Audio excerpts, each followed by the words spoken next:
Alright, welcome back to the channel, and we have the E46 as always, doing minor updates, minor fixes, and minor updates on the car. So the minor update that we have today is I did put the stock wheel back on for now because I am preparing the transmission for installation in this car.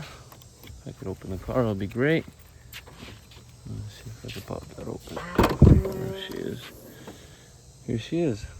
I did a little bit of minor cleaning on the transmission. I did buy fluid for it, but Royal Purple Synchro Max for it.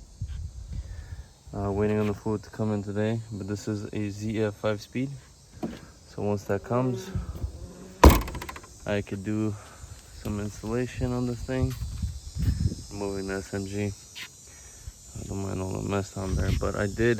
That's the update. That's the harness bar I just slapped on. I left those pieces off. I don't want to cut them. So keep it original and keep the plastics original. So I threw them in the garage. Not worrying about that. But harness bar is in. Bucket seat is how it was. So the belts, the 4-point harness belts should be here today. So I'm excited to install those in. And that's gonna be basically it with the interior. And then I can just swap in the quick release later. So that should be it with the interior for drifting. Hydro e-brake will be coming soon. That's once I learn how to be better at drifting.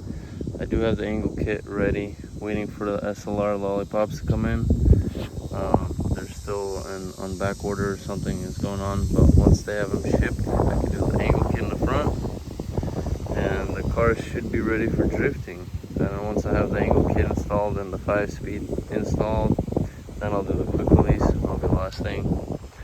But she is almost ready, and I'm excited to go drifting. If anyone knows where to drift legally in Florida, please let me know. I know there's Brandington, maybe Freedom Factory, I'm not sure though, but I know there's one in Clearwater, Florida. So if anyone knows of any, comment down below, let me know. I could join you guys, go drifting and have fun. Thanks for watching. See you later.